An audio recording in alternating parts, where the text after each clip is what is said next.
Delhi Chief Minister Rekha Gupta addressed concerns regarding the cleaning of the Yamuna River, stating that the government is actively working on destiling all 22 major drains that discharge into the river.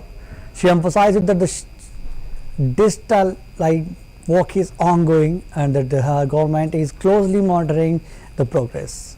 In contrast to the previous government, which is she claimed would operate from AC rooms, Gupta assured that her administration is committed to being present on the ground and working for the people's welfare.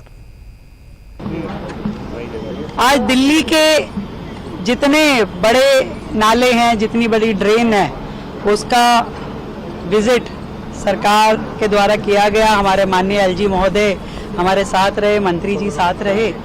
और जब बात होती है कि यमुना की सफाई के लिए क्या किया जा रहा है, तो मैं आज आपको ये बताना चाहती हूँ, यमुना की सफाई के लिए ये जो लगातार 22 नाले जाकर के यमुना जी में जो गिरते हैं, उनकी लगातार डिसिल्टिंग पे काम, उनके लिए नए एसटीपीज और डिसेंट्रलाइज एसटीपी बनाने का काम हर 15 दिन बाद जो विजिट हो रहा है, ये लगातार यमुना सफाई के निमित्त ही ये पूरा काम चल रहा है। और पिछली बार जो हमने विजिट किया और आज जो हमने विजिट किया, इसमें एक बहुत बड़ा फर्क आप सबने देखा। यहाँ पर जिस स्पीड में काम हो रहा है, जिस गति से मशीनें यहाँ लगी हुई है, हर एक नाले पे जो अगला जो टारगेट था सफाई का, डिसिल्टिंग का, सिल्ट निकलने का, सिल्ट यहाँ से उठाने का, वो सारे टारगेट लगातार अचीव हो रहे हैं। सरकार कमिटेड है इन सभी बड़े नालों की सफाई के लिए, एक अच्छा वातावरण जिसमें कि दूषित हवाएं ना हो और नाले अपना फ्री फ्लो में चले, जितनी हर्डल है वो हटाई जाए और नई नई मशीनें ला करके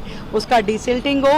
और अंततोगत्वा यमुना में जाकर के जब ये सारी ड्रेन गिरे तो वो अपने साफ स्वरूप में गिरे, ताकि यमुना गंदी ना हो। इस प्रोजेक्ट के तहत आज हमने बारापुला, सुनहरी पुल और कुशक ड्रेन, ये सारी, और वजीराबाद, ये सब देखी। अब हम नजफगढ़ की तरफ जा रहे हैं, तो ये सारी वो ड्रेन है जिसकी और पिछली सरकारों ने कभी ध्यान ही नहीं दिया। उन्होंने कभी एसी कमरों से बाहर निकल के ये चिंता नहीं करी कि इन ड्रेन्स पे आके खड़े होने की आवश्यकता है कि काम करने की। मैं धन्यवाद देती हूँ एलजी महोदय ने लगातार इस काम को सरकार की एब्सेंस में संभाला और आज भी वो यहाँ मुस्तैद है। और हम लोग सब मिलके एज ए टीम दिल्ली के लोगों की सुविधा के लिए, ताकि आने वाला समय जो है गर्मियों का, बारिशों का, उनके लिए बेहतर निकल पाए, इसके लिए काम। आज दिल्ली के जितने बड़े नाले हैं, जितनी बड़ी ड्रेन है, उसका विजिट सरकार के द्वारा किया गया। हमारे माननीय एलजी महोदय हमारे साथ रहे, मंत्री जी साथ रहे। और जब बात होती है कि यमुना की सफाई के लिए क्या किया जा रहा है, तो मैं आज आपको ये बताना चाहती हूँ, यमुना की सफाई के लिए ये जो लगातार 22 नाले जाकर के यमुना जी में जो गिरते हैं, उनकी लगातार डिसिल्टिंग पे काम, उनके लिए नए एसटीपीज और डिसेंट्रलाइज एसटीपी बनाने का काम हर 15 दिन बाद जो विजिट हो रहा है, ये लगातार यमुना सफाई के निमित्त ही ये पूरा काम चल रहा है। और पिछली बार जो हमने विजिट किया और आज जो हमने विजिट किया, इसमें एक बहुत बड़ा फर्क आप सबने देखा। यहाँ पर जिस स्पीड में काम हो रहा है, जिस गति से मशीनें यहाँ लगी हुई है, हर एक नाले पे जो अगला जो टारगेट था सफाई का, डिसिल्टिंग का, सिल्ट निकलने का, सिल्ट यहाँ से उठाने का, वो सारे टारगेट लगातार अचीव हो रहे हैं। सरकार कमिटेड है इन सभी बड़े नालों की सफाई के लिए, एक अच्छा वातावरण जिसमें कि दूषित हवाएं ना हो और नाले अपना फ्री फ्लो में चले, जितनी हर्डल है वो हटाई जाए और नई नई मशीनें ला करके उसका डिसिल्टिंग हो। और अंततोगत्वा यमुना में जाकर के जब ये सारी ड्रेन गिरे तो वो अपने साफ स्वरूप में गिरे, ताकि यमुना गंदी ना हो। इस प्रोजेक्ट के तहत आज हमने बारापुला, सुनहरी पुल और कुशक ड्रेन, ये सारी, और वजीराबाद, ये सब देखी। अब हम नजफगढ़ की तरफ जा रहे हैं, तो ये सारी वो ड्रेन है जिसकी और पिछली सरकारों ने कभी ध्यान ही नहीं दिया। उन्होंने कभी एसी कमरों से बाहर निकल के ये चिंता नहीं करी कि इन ड्रेन्स पे आके खड़े होने की आवश्यकता है कि काम करने की।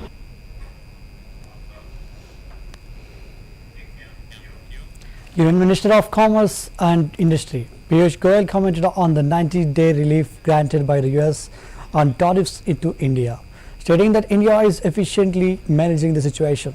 He emphasized that the Prime Minister Narendra Modi and President Donald Trump had previously agreed in February to sign a bilateral trade agreement aimed at enhancing mutual relations and easing trade between the two countries. This agreement is expected to boost trade to $500 billion, create more employment opportunities and strengthen the Indian economy. Goyal further mentioned that the talks are progressing well. Bharat तो बहुत समझदारी से इस पूरे विषय को पहले से संभाल रही है। प्रधानमंत्री मोदी जी और प्रेसिडेंट ट्रंप ने फरवरी में ही निर्णय ले लिया था कि हम आपसी संबंध बढ़ाते हुए बायलैटरल ट्रेड एग्रीमेंट एक ऐसा करार करेंगे जो भारत और यूनाइटेड स्टेट्स के बीच व्यापार को सरल भी करेगा, 500 बिलियन तक यानी आज से 2.5 गुना बढ़ाने का काम भी करेगा, देशवासियों को नौकरी के और अधिक साधन मिलेंगे, देश की अर्थव्यवस्था को और बल मिलेगा। तो मैं समझता हूँ भारत तो वैसे भी इस रेस में आगे था और हमारी बातचीत बहुत अच्छी। भारत तो बहुत समझदारी से इस पूरे विषय को पहले से संभाल रही है। प्रधानमंत्री मोदी जी और प्रेसिडेंट ट्रंप ने फरवरी में ही निर्णय ले लिया था कि हम आपसी संबंध बढ़ाते हुए बायलैटरल ट्रेड एग्रीमेंट एक ऐसा करार करेंगे जो भारत और यूनाइटेड स्टेट्स के बीच व्यापार को सरल भी करेगा, 500 बिलियन तक यानी आज से 2.5 गुना बढ़ाने का काम भी करेगा, देशवासियों को नौकरी के और अधिक साधन मिलेंगे, देश की अर्थव्यवस्था को और बल मिलेगा। तो मैं समझता हूँ भारत तो वैसे भी इस रेस में आगे था और हमारी बातचीत बहुत अच्छी। भारत तो बहुत समझदारी से इस पूरे विषय को पहले से संभाल रही है। प्रधानमंत्री मोदी जी और प्रेसिडेंट ट्रंप ने फरवरी में ही निर्णय ले लिया था कि हम आपसी। Raksha Mantri Rajnath Singh speaking in Wellington Cantonment, Tamil Nadu, highlighted the evaluation of India's vision for regional security and growth. 10 years ago, Prime Minister Narendra Modi laid the foundation for Sagar, security and growth for all India in the region to ensure stability and prosperity in the Indian Ocean region. Rajnath Singh announced that this vision has now expanded into Mahasagar, mutual and holistic advancement of the security and growth across the region, which focuses on the broader global south. He also noted that the Ministry of Defence has designated 2025 as the year of reforms to modernize India's armed forces, making them technologically advanced and ready for multi-domain operations. The reforms will address 9 key areas including defence, acquisition and procedural changes, and progress is already being made toward these goals. Our Prime Minister Shri Narendra Modi laid the foundation of the vision of the Sagar, which stands for security and growth for all in the region. This vision was for the stability and the prosperity of the Indian Ocean region. Today, we have taken this further and our Prime Minister has announced our vision for the global south, which going beyond Sagar is defined as Mahasagar.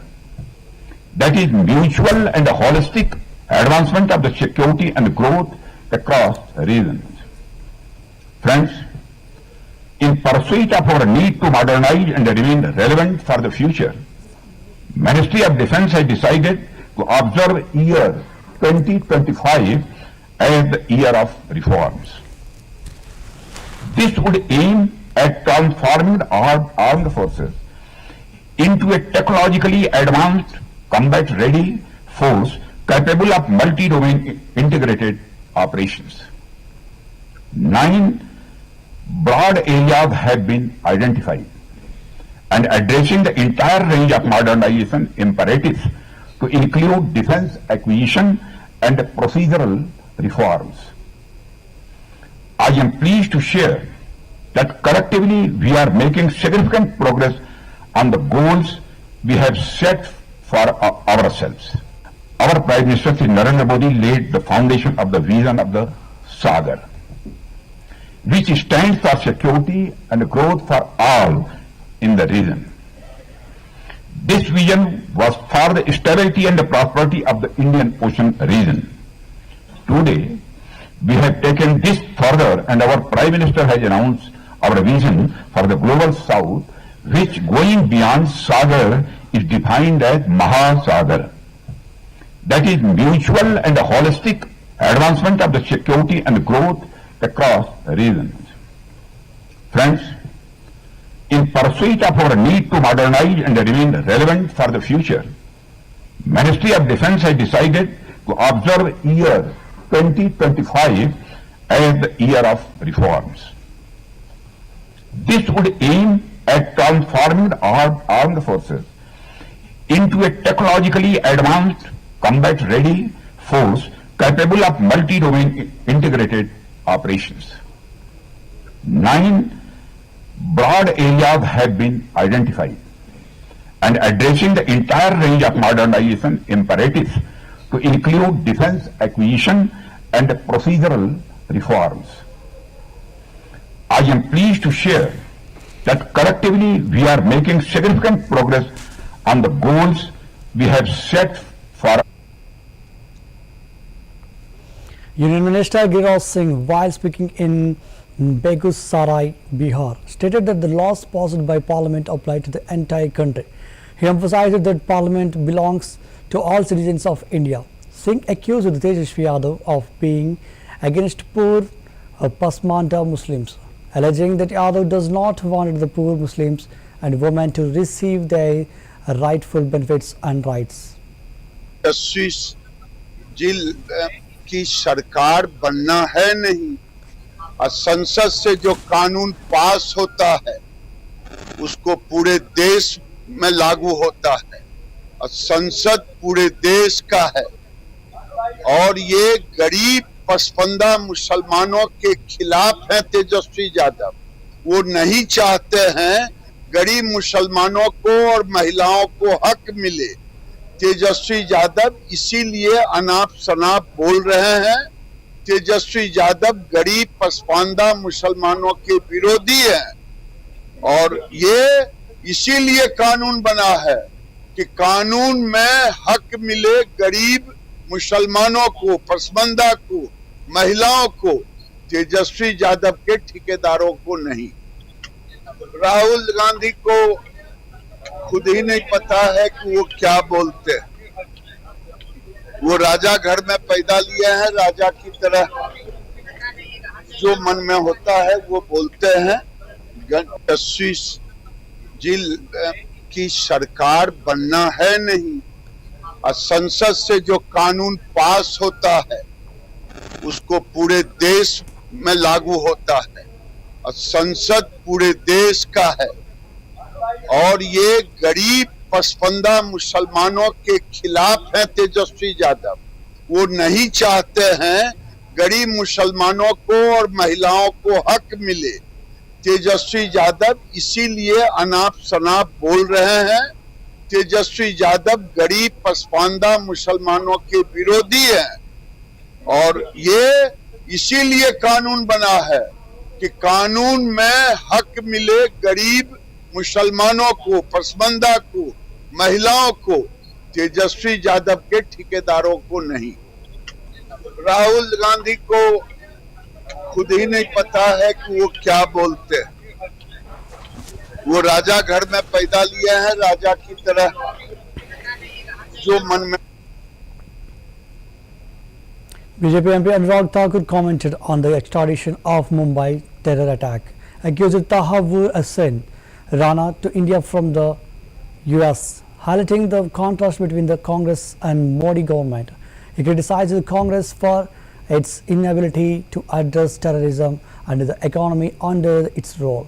Thakur emphasized that after 2014, with the abrogation of Article 370 in Jammu and Kashmir, the Modi government took decisive actions to combat terrorism and Naxalism. He also stated that the extradition of terror accused to India under the Modi administration ensures they will be punished according to the Indian law. 3 बार चारों खाने चित होने वाली Congress party जो 3-3 चुनाव केंद्र के हुए या अन्य राज्यों के चुनाव हुए, वहाँ कहीं नजर नहीं आई, क्योंकि कांग्रेस की बात पर लोग विश्वास नहीं करते। कांग्रेस के समय अर्थव्यवस्था का बेड़ा गर्क हो गया था, देश की गति थम गई थी, देश में आतंकवादी हमले होते थे।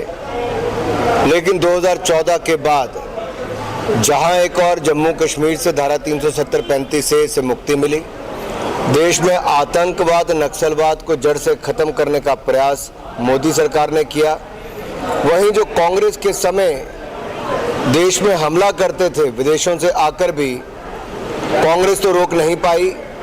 मोदी सरकार ने संभव करके दिखाया कि उनका विदेशों से वापस लाकर अब सजा हिंदुस्तान के कानून के अनुसार दी जाएगी। गब्बर राणा को कांग्रेस होती तो कभी संभव ना होता, लेकिन मोदी है तो। Madhya Pradesh chief minister Mohan Yadav visited the Sri Bilvamakeshwara Mahadev temple in Dharampuri. During his visit, he offered prayers on the banks of Mahanarmada. Speaking to media, CM Yadav announced plans to address the commuting issue by constructing a bridge at the sacred site. Additionally, he shared plans to build ghats in Dharampuri, aiming to improve the infrastructure in the area. महाराज की प्रतिमा के साथ मैंने यहाँ दर्शन पूजन किया। मुझे अत्यंत आनंद है और उम्मीद करेंगे ये जो इतना अद्भुत स्थान है, यहाँ आने जाने के मार्ग की जरूरत है। मैं यहीं से यहाँ पुल बनाने की घोषणा करता हूँ। भारत माता की जय, मैया की जय। जितहार जिले के धर्मपुरी नामक स्थान पर यहाँ घाट भी बनाए जाएंगे और ब्रिज बना करके इस द्वीप के संरक्षण का काम भी करेंगे। साथ ही साथ यहाँ मेरे साथ माननीय मंत्री श्रीमती सावित्री ठाकुर जी, भारत सरकार की राज्य मंत्री, इस अवसर पर यहाँ के विधायक हमारे कालू सिंह ठाकुर जी और हम सब ने मिलकर के माँ का पूजन अर्चन किया है। यहाँ के हमारे नेता वीरेंद्र शर्मा जी इत्यादि सभी लोगों के, विनोद शर्मा जी के साथ हम सब कामना करते हैं कि धाम जगमगाए, माँ की कृपा सब पे बने। और वैसे भी माँ नर्मदा के परिक्रमा पथ पर ये एक तीर्थ है जिसका हमने जीर्णोद्धार करते हुए भविष्य में और अच्छे से अच्छा बनाने का संकल्प लिया है। पवित्र तट पर दधीची महाराज की प्रतिमा के साथ मैंने यहाँ दर्शन पूजन किया। मुझे अत्यंत आनंद है और उम्मीद करेंगे ये जो इतना अद्भुत स्थान है, यहाँ आने जाने की। PMK founder S. Ramadas has announced that he will take charge as the party president, while the current president Bhumani Ramdas will now assume the role of party's working president. This leadership change marks a significant shift in the party's structure and future direction. சட்டமன்றத்திற்கோ நாடாளுமன்றத்திற்கோ பதவி பெற்று செல்ல ஆசைப்பட்டதில்லை. இனியும் என் வாழ்நாள் முழுவதும் ஆசைப்படப் போவதில்லை என்பதை உறுதிபட உங்களுக்கு தெரிவிக்கிறேன். லட்சங்களற்ற பாட்டாளி மக்களின் மனங்களில் எதை சிம்மாசனம் இட்டு அமர்ந்திருக்கிறேன். இதை விட உயர்ந்த பதவி எனக்கு வேறு ஏதும் உண்டோ?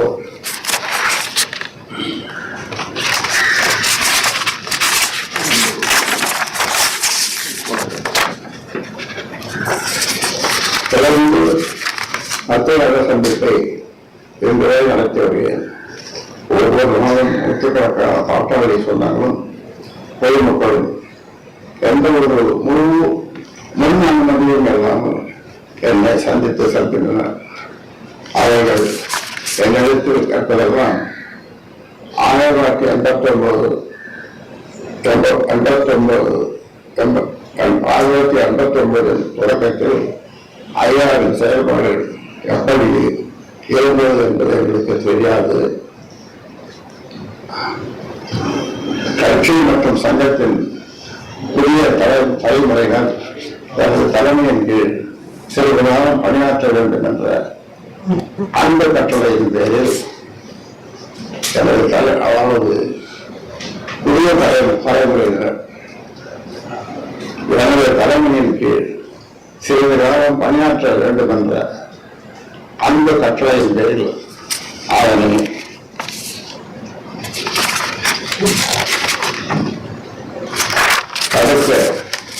நம்மளும் அவர் ஆசையை நிறைவேற்றிட வேண்டியும் 2026 எதிர்வரும் சட்டமன்ற தேர்தலை கருத்தில் கொண்டும் பல்வேறு செயல் திட்டங்களை வகுத்துள்ளேன். அதனை செயல்படுத்த வேண்டி கட்சி அமைப்பில் சில மாற்றங்களை செய்ய வேண்டும் என கருதி எனது முழு மனதுடன் இந்த அறிவிப்பை நான் இன்று வெளியிடுகிறேன்.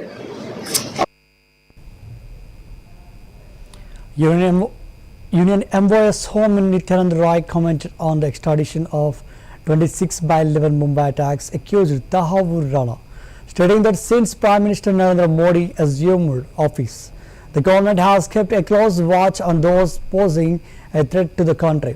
He emphasized that under the leadership of PM Modi and Union Home Minister Amit Shah, terrorism is nearing its end in India, with the stringent action taken against traitors. Roy also responded to political remarks by Tejasvi Yadav, asserting that there is no basis for his politics, especially after the passage of Waqf Amendment Act in Parliament. Additionally, Roy noted that migration from Bihar has stopped, a trend that had previously been prevalent during the tenure of Lalu Yadav's government. जब से प्रधानमंत्री माननीय नरेंद्र मोदी जी बने हैं, तब से देशद्रोहियों पर कड़ी नजर रखी गई है और माननीय प्रधानमंत्री आदरणीय नरेंद्र मोदी जी के नेतृत्व में और माननीय गृह मंत्री श्री अमित शाह जी के मार्गदर्शन में इस देश से आतंकवाद लगभग सफाया की ओर है और जो भी देशद्रोही जो इस भारत में अस्थिरता पैदा करना चाहा है, इन 14 वर्षों में उन पर कड़ी कार्रवाई हुई है और कोई देशद्रोही अब बचने वाला नहीं। लागू नहीं होगा, बंगाल में लागू नहीं होगा। जनता उनके राजनीति के पन्नों को फाड़ कर चिथरा कर फेंक दिए और कोई आधार नहीं बचा है तेजस्वी जी को जिस पर खड़ा होकर बिहार की राजनीति कर सके। उनका सुपड़ा साफ होने वाला है। वक्फ बिल कानून यह देश के पार्लियामेंट द्वारा पास किया गया है, किसी की औकात नहीं है कि उसको लागू होने से रोक सके। बंगाल हुई है, बंगाल में सर जलाया गया है गाड़ियों को। हाँ बिल्कुल लेकर के। हाँ, देखिए वैसे लोग जो वक्फ बिल में किए गए या लाए गए कानून को समझ नहीं पा रहे हैं और ऐसे लोग जो भ्रम फैला रहे हैं। जब से प्रधानमंत्री BJP leader Sr. Keshwan commented on the impending extradition of 26/11 accused Tahavur Rana to India, calling it a significant milestone and a monumental triumph for Prime Minister Narendra Modi's policy of zero tolerance against terrorism. Keshwan praised PM Modi's unwavering determination to ensure that those who attack Indian territory and threaten its people face justice. He also criticized the Congress government response to the 2008 Mumbai attacks, describing it as weak and indecisive and accused it of trivializing the incident at the time. Milestone and monumental triumph for our Prime Minister Narendra Modi ji's firm policy of zero tolerance against terrorism and zero tolerance against India's enemies. This is also a standing testimony to Prime Minister Modi ji's unswerving and iron-willed commitment and resolve to bring to justice and punish those terrorists and enemies of India who threatened and dared to attack Indian territory, Indian honor and our Indian people. This has been made possible, this extradition, because of Narendra Modi ji's foremost and paramount commitment to India's national security and national interest. Why I am reiterating this is because previously, when the attacks happened in 2008, the Congress-led government was weak, indecisive and infirm. And we saw how, they trivialized even the attack when it was happening. When these horrendous terrorist attacks were happening, the Union... BJP leader Kangana Ranaut criticized the Congress party, stating that everyone is aware of its ideology, which she described as being rooted in dishonesty and nepotism, likening it to the saying "Chor chor mausar bai." The further accused the Congress of being liars and claimed that they are the forgotten children of the British, implying that their values and actions still reflect colonial influence rather than true Indian nationalism.